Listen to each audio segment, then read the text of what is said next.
Today I want to talk about a tragic but important chapter of Indian history, the 1983 Nellie Massacre in Assam.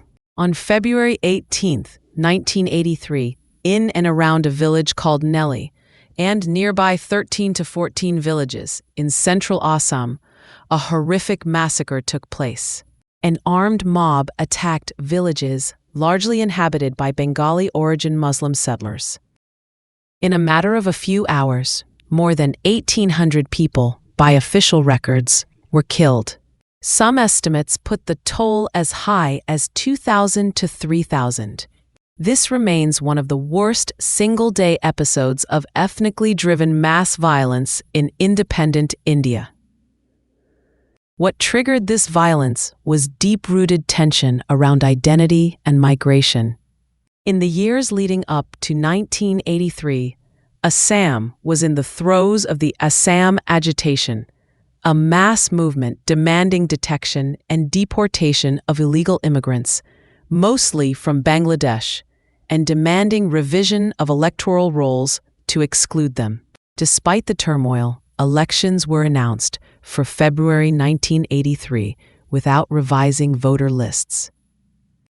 This decision inflamed tensions further. As polling began, long-simmering conflict between local tribal communities and Bengali-origin settlers erupted into violence. Over 14 villages were ravaged, families destroyed, thousands of lives lost. After the massacre, the state government set up an official commission, the Tewari Commission, to investigate. A civil society group later constituted another judicial commission under Justice T.U. Mehta. Together, these commissions submitted their reports in the mid-1980s. At that time, hundreds of criminal cases had been filed, 688 FIRs, 310 reached charges sheet stage. But in 1985, in the wake of a political deal, the 1985 Assam Accord, all the cases were dropped. No one was ever tried or convicted. For decades, the reports themselves were never made public. Only a single copy was kept under the Assembly Speaker's custody, effectively hidden from both lawmakers and citizens. Survivors and their families were denied even the bare minimum of transparency or closure. Now, nearly 43 years later, with Assam headed for assembly elections in 2026, the present government has finally tabled both the Tewari Commission report and the Mehta Commission report in the State Assembly, making them available in printed and digital form. This reopening, after 4 decades, carries huge symbolic weight. It forces the state and society to look back at a dark chapter, to acknowledge the institutional failures, political miscalculations, and the human cost of identity-driven politics.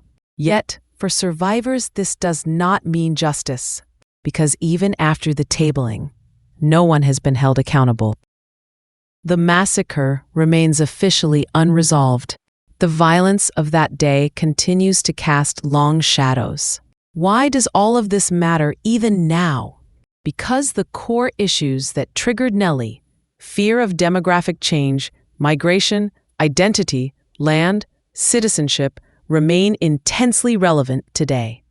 The debates around the National Register of Citizens, NRC, the Citizenship Amendment Act, CAA, and policies around immigration are still deeply polarizing.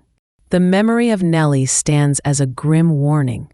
When identity, politics, and fear converge, ordinary lives, families, communities pay the price. In remembering Nellie, we owe it to those who died, those who survived, and those whose voices were silenced, to keep questioning, scrutinizing, and demanding justice and dignity.